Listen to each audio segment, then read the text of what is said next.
Good morning, all students.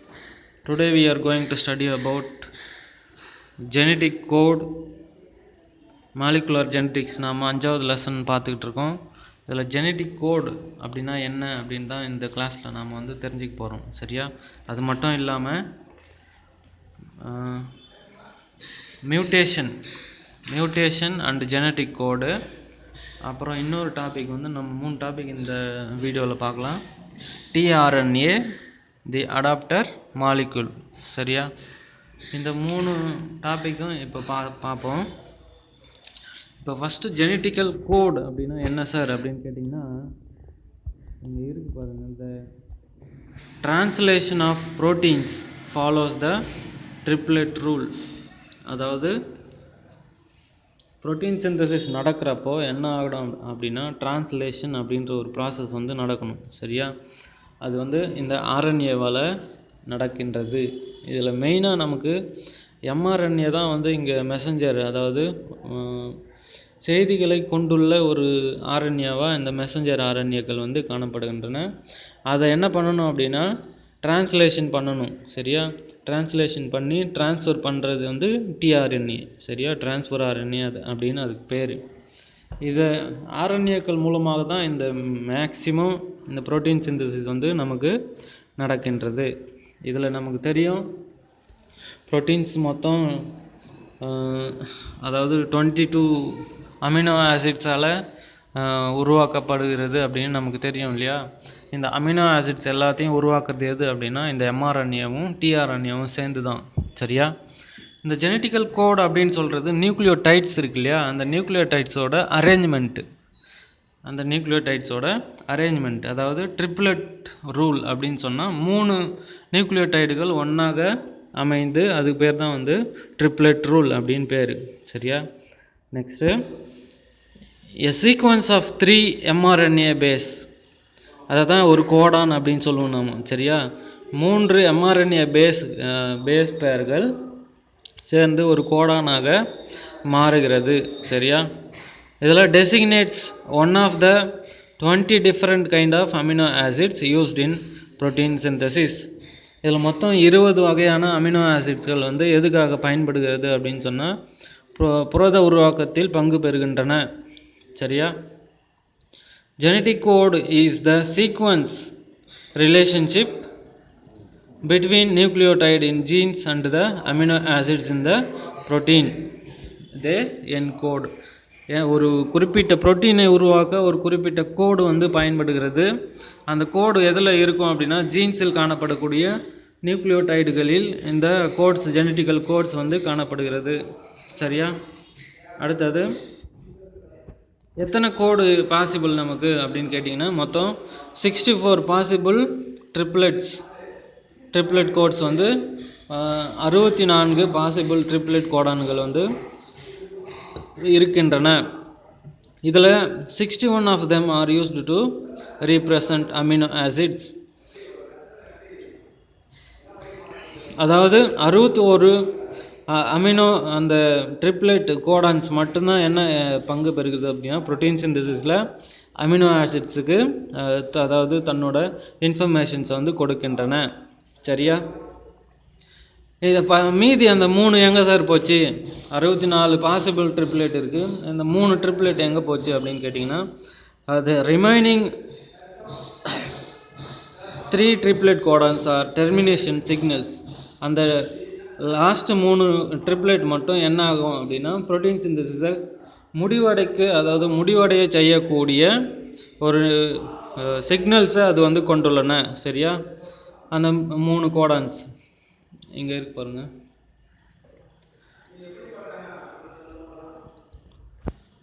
The remaining 3 triplet codons are termination signal for polypeptide chains.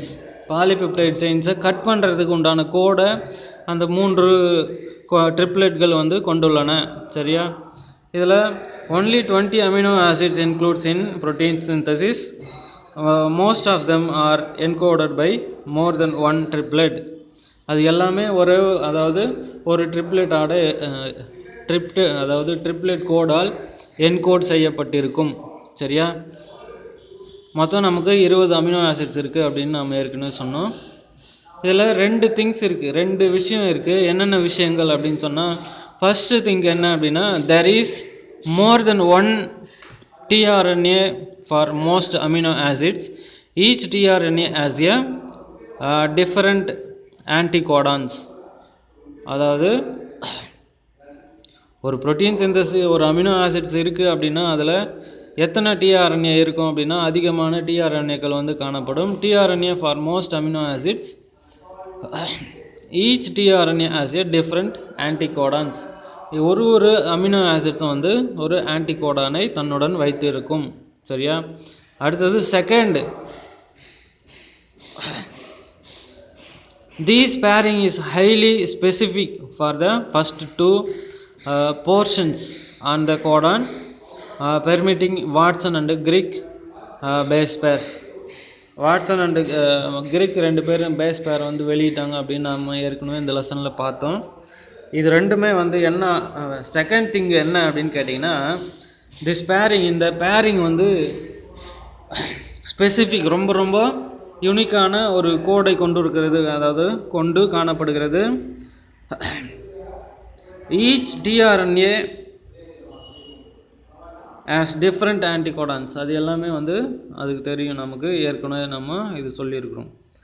அடுத்தது பாருங்கள், this pairing is highly specific for the first 2 portions and the codon. First 2 portion இருக்க அந்த கோடான்ஸில் அது ரொம்ப ரொம்ப specific, யூனிக்கான ஒரு தன்மை கொண்டது. அடுத்தது permitting Watson and Crick base pair. அந்த வாட்சன் கிரிக்கின் வெளியிட்ட அந்த பேஸ் பேரை அவை கொண்டுள்ளன. அடினைன், யுராசில், குவானைன், சைட்டோசின் அது கூட ஜாயிண்ட் ஆகும்னு சொல்லியிருக்கோம் இல்லையா. அதை வந்து Greek base pairs to formed, அதை ஃபார்ம் பண்ணுறதுக்கு இது வந்து பயன்படுகிறது அப்படின்னு நாம் சொல்லணும். சரியா? நெக்ஸ்ட்டு, இதில் மார்ஷல் நேரன்பெர்க், அப்புறம் இன்னொருத்தர் வந்து சர்வோ கோயா அப்படின்னு இன்னொரு பேர் இருக்குது. இந்த 2 பேர் நாம் எதுக்காக இந்த சர்வோ கோயா அப்படின்ற பேர் வச்சாங்க அப்படின்னு கேட்டிங்கன்னா, என்சைம் பாலி நியூக்ளியோடைடு பாஸ்பாரிலேஸ், ஒரு என்சைம் இருக்குது, பாலி நியூக்ளியோடைடு பாஸ்பாரிலேஸ். அந்த என்சைமோட பேர் தான் சயின்டிஃபிக்காக என்ன வச்சுருக்காங்க அப்படின்னா ஒகோயா, அதாவது ஒகோயாஸ் என்சைம் அப்படின்னு இன்னொரு பேர் அதுக்கு வந்து வச்சுருக்காங்க. சரியா? Har Gobind Khorana, Har Gobind Khorana, Francis Crick and many other have contribute significantly to disappear the genetic code. அதாவது இந்த ஹெர்கோபைன் கொரோனா, அப்புறம் ஃப்ரான்சிஸ் கிரிக், அப்புறம் மற்ற சயின்டிஸ்ட்டுங்க எல்லாமே என்ன பண்ணுறாங்க அப்படின்னா, தன்னோட பங்கை இந்த ஜெனட்டிக்கல் கோடுக்கு வந்து, அதாவது ஜெனட்டிக்கல் கோடை உருவாக்குறதுக்கு தன்னோட பங்கை வந்து செலுத்தி உள்ளனர். சரியா? தி order in which bases are arranged in mRNA decides the order in which amino acid are arranged in proteins. இப்போது பேஸ் பேர் அரேஞ்ச் ஆகிருக்கிற அந்த விதத்தை பொறுத்து தான் என்ன நடக்கும் அப்படின்னா, அமினோ ஆசிட்ஸோட அந்த செயின் இருக்கு இல்லையா, புரோட்டீன் செயின், அந்த நியூக்ளியோடைட் செயின்னு சொல்லுவாங்க, அந்த செயின் அரேஞ்ச் ஆகிறதுக்கு, அதாவது அதை பொறுத்து தான் அந்த செயின் வந்து அரேஞ்ச் ஆகும். சரியா? மறுபடியும் பாருங்கள், the order in which bases are arrange in mRNA decides. mRNA தான் அங்கே டிசைட் பண்ணுறது. The order in which amino acids are arranged in the proteins. Amino acids தான் அதாவது அமினோ ஆசிடுகளால் புரோட்டீன்கள் வந்து ஆக்கப்பட்டிருக்கும் அப்படின்னு தெரியும் நமக்கு. அந்த ப்ரோட்டீனில் என்னென்ன அமினோ ஆசிட்ஸ் இருக்கணும் அப்படின்னு mRNA தான் வந்து டிசைட் பண்ணணும். சரியா? Finally checkerboard for genetic code was prepared. லாஸ்ட்டாக என்ன பண்ணுறாங்க, ஒரு செக்கர் போர்டு வந்து ரெடி பண்ணுறாங்க. அது என்ன அப்படின்னு பார்க்கலாம். சரியா? இந்த செக்கர் போர்டு அப்படின்னா என்னன்னு, இந்த செக்கர் போர்டு அப்படின்னு சொன்னோம் இல்லையா, இதுதான் அந்த checkerboard. Genetic code dictionary அப்படின்னு சொல்லுவாங்க. செகண்ட் நியூக்ளியோடைடு இன் கோடான், அப்புறம் ஃபர்ஸ்ட் நியூக்ளியோடைடு இன் கோடான். 5' 3' 2 முனைகள் இருக்கும் இல்லையா, அதான் வந்து மேலே கீழே கொடுத்துருக்காங்க. இப்போது அடினைன், குவானைன், சைட்டோசின், யுராசில் இதை வந்து இங்கே கொடுத்துருக்காங்க. எந்தெந்த நியூக்ளியோடைட் சேர்ந்தால் எந்தெந்த ப்ரோட்டீன் உருவாகும் அப்படின்னு இந்த பாக்ஸில், இந்த டேபிளில் நமக்கு தெளிவாக கொடுத்துருக்காங்க. சரியா?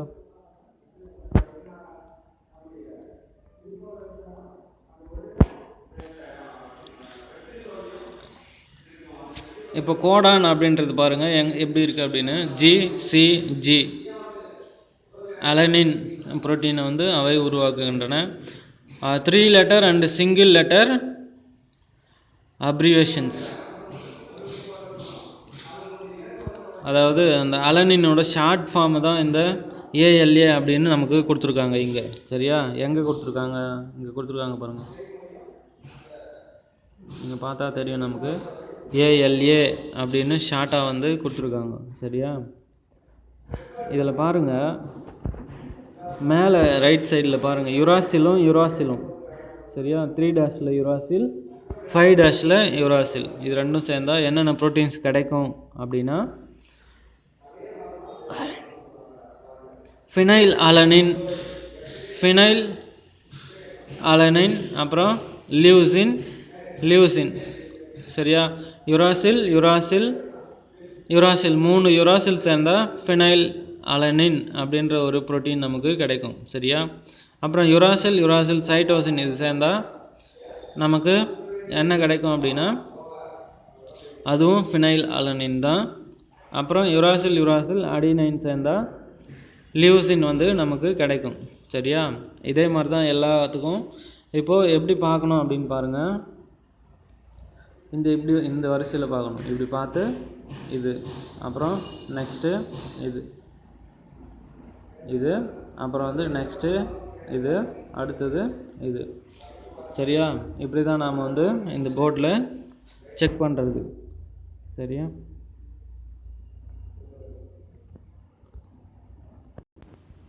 நாம் அடுத்து பார்க்க போகிறது என்ன? அடுத்தது வந்து the salient features of genetic code are as follows. Genetic கோடோட ஃபீச்சர்ஸ் என்னென்ன அப்படின்னு இந்த பாயிண்ட்ஸ் வந்து இருக்குது. அதை நாம் படித்தோம் அப்படின்னா நமக்கு தெளிவாக இன்னும் தெரியும் இந்த கோட்ஸ்னால் என்ன அப்படின்னு. The genetic codon is a triplet code. 3 லெட்டர்ஸை கொண்ட ஒரு code. And 61 codons code for amino acids and 3 codons do not code for any amino acid and function as stop codons. நாம் ஏற்கனவே தெரியும் மொத்தம் 64 கோடான்ஸ் இருக்குது அப்படின்னு. சரியா? அதில் 61 தான் அமினோ ஆசிட்டுக்கு உருவாக்குறதுக்கான அந்த அமினோ ஆசிட்ஸை கொண்டு இருக்கும், ப்ரோட்டீன் உருவாக்குறதுக்கான அமினோ ஆசிட்ஸை. மீதி 3 கோடான்ஸ் வந்து ஸ்டாப் கோடானாக செயல்படுகின்றன அப்படின்னு நமக்கு தெரியும். சரியா? அடுத்தது the genetic code is universal. அது வந்து உலக அளவில் ஒரே மாதிரியாக தான் எல்லா ஜெனட்டிக் கோட்ஸும் வந்து பின்பற்றப்படுகின்றன. Next, it means that all known living systems use nucleic acids and the same 3 base codons direct the synthesis of protein from amino acids. இப்போ இந்த 3 பேஸ் மட்டும் என்ன ஆகுது அப்படின்னா மூன்றுமே ட்ரிப்ளெட் கோடானாக மாற்றப்பட்டு புரோட்டீன் உருவாக்கத்திற்கு துணை புரிகின்றது. எதன் மூலமாக அப்படின்னா அமினோ ஆசிட்ஸை உண்டாக்குறது மூலமாக புரோட்டீன் உண்டாகும். சரியா? For example, the mRNA codon codes for phenylalanine in all cells of all organisms. இதில் mRNA அப்படின்னு ஒரு RNA இருக்குது. அந்த mRNA வந்து அந்த ஃபினைல் அலனின் அப்படின்ற ஒரு அதாவது அமினோ ஆசிட்ஸை உருவாக்குறதுக்கான கோடு வந்து வச்சுருக்கோம். சரியா? அது ஞாபகம் வச்சுருக்கோம். அந்த கோடு என்ன சார் அப்படின்னா அந்த டேபிள்லேயே நம்ம பார்த்தோம் இல்லையா, யுராசில் இது மூன்றுமே சேர்ந்தது தான் கோடு. சரியா? 3 நியூக்ளியோடைட் சேர்ந்தது ஒரு கோடு அப்படின்னு நமக்கு தெரியும். சரியா? அடுத்தது, some exception are reported in prokaryotic mitochondrial and chloroplast genomes. இதில் எக்ஸப்ஷனும் இருக்குது. சரியா? எக்ஸப்ஷன் அப்படின்னா விதிவிலக்குகள் அப்படின்னு சொல்லுவாங்க, அது வந்து காணப்படும். எதில் அப்படின்னா இந்த prokaryotic and mitochondrial and chloroplast ஜீனோம்ஸில் சம் டிஃப்ரென்ஸ் வந்து காணப்படும். சரியா? However similarities are more common than difference. எல்லா ஆர்கானிசமுக்கும் ஒரே மாதிரியான கோடான் தான் பின்பற்றப்படுகின்றது. சரியா? மொத்தமே mRNAல தான் வந்து சேமித்து வைக்கப்பட்டுள்ளது.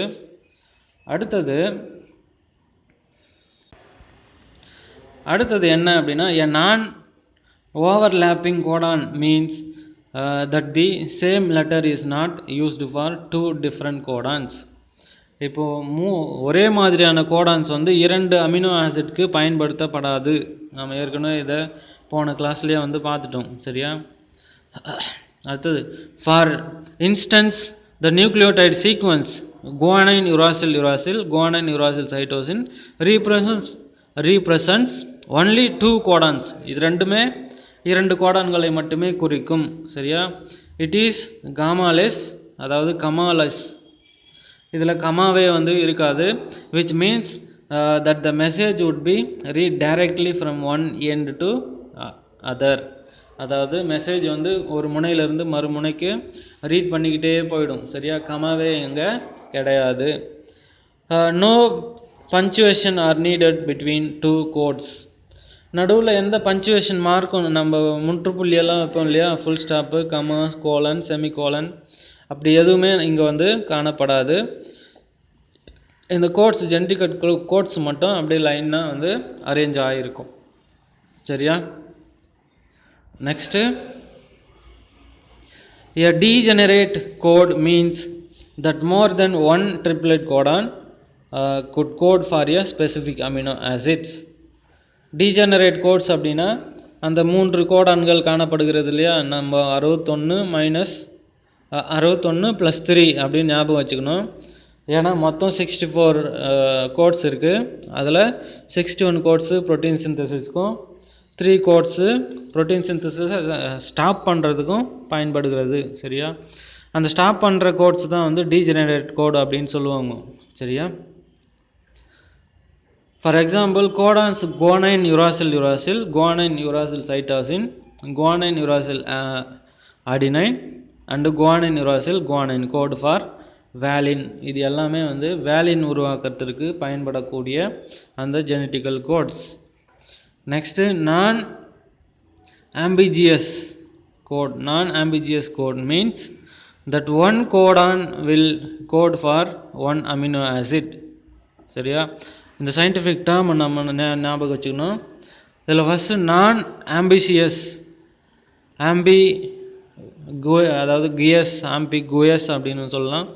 நான் ambiguous code means that one codon will code for one amino acid. சரியா? ஒரு கோடு ஒரு அமினோ ஆசிட்டை உருவாக்க மட்டுமே பயன்படும். அடுத்தது, the code is always read in a fixed direction from 5' to 3' direction called polarity. அந்த பொலாரிட்டி அப்படின்னு சொல்கிறது ஹைலி பொலாரிட்டி அப்படின்னு சொல்கிறோம் இல்லையா. ஹைலி பொலாரிட்டி அப்படின்னா அது டைரக்ஷனை மாற்றிக்காது. எந்த டைரக்ஷன்லேருந்து ஆரம்பிக்குதோ அடுத்த டைரக்ஷனில் தான் போய் முடியும். சரியா? இப்போது எந்த டைரக்ஷனில் ஆரம்பிக்குது அப்படின்னா 5' ஆரம்பிக்குது. எங்கே போய் முடியும் அப்படின்னா 3' முடியும். சரியா? Next, adenine uracil guanine has dual functions. இந்த கோடான் மட்டும் 2 அதாவது பணிகளை கொண்டுள்ளது. It act as a initiator codon and also code for the amino acid methionine. இந்த அடினைன் யுராசில் குவானைன் அப்படின்ற ஒரு ஜெனட்டிக்கல் கோடு அது ஒரு தூண்டியாக, அதாவது அமினோ ஆசிட் உருவாக்கத்தை தூண்டும் ஒரு இண்டிகேட்டராக, அதாவது இனிஷியேட்டராக பயன்படுகிறது. மற்றும் எந்த அமினோ ஆசிட்க்கு கோடாக வந்து விளங்குகிறது அப்படின்னு கேட்டிங்கன்னா மிதியோனின் அப்படின்ற ஒரு அமினோ ஆசிட்க்கு கோடா இந்த அடினைன் யுராசில் குவானைன் வந்து விளங்குகிறது. சரியா? லாஸ்ட்டு, அடினைன் யுராசில் அடினைன் அப்புறம் யுராசில் அடினைன் குவானைன். இது வந்து தைரோசின் அப்படின்னு அமினோ ஆசிட் அப்படின்ற ஒரு அமினோ ஆசிடோட code. And uracil guanine adenine, இது ட்ரிப்டோஃபேன் அப்படின்ற அமினோ ஆசிடோட code. Codons are designed as termination codons and also are known as nonsense codons. இதில் நான்சென்ஸ் கோடான்ஸ் அப்படின்னு சொன்னால் முடித்து வைக்கும் கோடான்கள் என்று தமிழில் நாம் இது சொல்லுவோம். சரியா? டெர்மினேஷன் அப்படின்னா முடிக்கிறது, ஸ்டாப் பண்ணுறது எல்லாமே ஒன்று தான். சரியா? இது நல்லா ஞாபகம் வச்சுக்கினா நமக்கு வந்து 5 மார்க்கில் ஈஸியாக எழுதலாம். நம்ம அடுத்து என்ன பார்க்குறோம் அப்படின்னா mutation and genetic code. Genetic கோடில் இந்த ஒரு சில டேமேஜ் வேறுபாடுகள் வந்து ஏற்பட்டால் அதுதான் மியூட்டேஷன் அப்படின்னு நாம் சொல்லுவோம். சரியா? இதில் mutation sudden change in a gene. Mutation அப்படின்னா என்ன அப்படின்னா ஃபஸ்ட்டு லைன்லேயே இருக்குது, sudden change in a gene. ஜீனில் ஒரு சில மாற்றங்கள் வந்து சட்டுன்னு ஏற்படும், அதுக்கு பேர் தான் மியூட்டேஷன் அல்லது திடீர் மாற்றம் என்று பெயர். சரியா? இந்த ஜெனட்டிக் கோடில் தான் வந்து ப்ராப்ளம் ஏற்படும். இந்த நியூக்ளியோடைடு வரிசையில் மாற்றம் ஏற்பட்டது அப்படின்னா இந்த மியூட்டேஷன்ஸ் வந்து நடைபெறும். சரியா? இதில் ஒரு எக்ஸாம்பிள் சொல்கிறேன். The simplest type of mutation at the molecular level is a change in nucleotide that substitute one base for another. அதாவது ஒரு பேஸ் பேருக்கு பதிலாக இன்னொரு பேஸ் பேரெல்லாம் சப்ஸ்டியூட் ஆகிடும். சரியா? அதுதான் வந்து நம்ம என்ன சொல்கிறோம், இங்கே வந்து மியூட்டேஷன் அப்படின்னு சொல்கிறோம். சரியா? That they occur spontaneously or due to the actions of mutagens. இது வந்து எப்படி உருவாகுது, இந்த மியூட்டேஷன் வந்து எப்படி உருவாகுறது அப்படின்னு கேட்டிங்கன்னா, தட் மே அக்கர் ஸ்பான்டினியூஸ்லி, அது வந்து தானாக இயற்கையாகவும் ஏற்படும், அல்லது due to the action of mutagens. இந்த மியூட்டேஷன்ஸ் அப்படின்னு சொல்கிறது மியூட்டேஷனை ஏற்படுத்தக்கூடிய அந்த காரணிகள் தான் மியூட்டேஷன்ஸ் அப்படின்னு நம்ம சொல்லுவோம். எக்ஸாம்பிள் வந்து sickle cell anaemia in human, it is a point mutation. சரியா? பாயிண்ட்டோட விட்டுட்டேன், அது வந்து பாயிண்ட் மியூட்டேஷன் அப்படின்னு அர்த்தம். சிக்கிள் செல் அனிமியா அப்படின்றது மனிதர்களுக்கு ஏற்படக்கூடிய ஒரு வியாதி. அந்த வியாதி ஏற்பட்டவங்களுக்கு அவங்களோட ஆர்பிசி செல்ஸை நாம் எடுத்து பார்த்தோம் அப்படின்னா அரிவாள் போன்ற ஒரு அமைப்போடு இருக்கும். சரியா? அது தமிழில் என்ன பேர் அப்படின்னா கதிர் அரிவாள் சோகை அப்படின்னு பேர். சரியா? இது ஏன் அப்படின்னு இந்த கதிர் அறிவால் மாதிரி மாறிது அப்படின்னு கேட்டிங்கன்னா, ஆர்பிசியில் நமக்கு ஹீமோக்ளோபின் இருக்குது அப்படின்னு தெரியும். அந்த ஹீமோக்ளோபின் என்ன பண்ணுது அப்படின்னா ஆக்சிஜனை சப்ளை பண்ணுறதுக்கு அந்த ஹீமோக்ளோபின் வந்து ஆர்பிசியில் இருக்குது. அந்த ஹீமோக்ளோபினோட ஸ்ட்ரக்சர் வந்து நீளமாக வந்து மாறிடும். இந்த சிக்கிள் செல் அனிமியா வந்தவங்களுக்கு நீளமாக மாறுறதுனால ஆர்பிசி என்ன பண்ணும், தட்டு போன்ற குழிந்த வடிவத்தில் இருக்கிறது சாதாரண வடிவம். அப்போது அதுலேருந்து என்ன ஆகிடும் அப்படின்னா அரிவாள் போன்ற ஒரு அமைப்புக்கு மாறிடும். சரியா? அடுத்தது பாருங்கள், டிஆர்என்ஏவோட ஸ்ட்ரக்சர் இருக்குது, அது வந்து நெக்ஸ்ட் கிளாஸில் நாம் பார்க்கலாம். சரியா? Thank you students.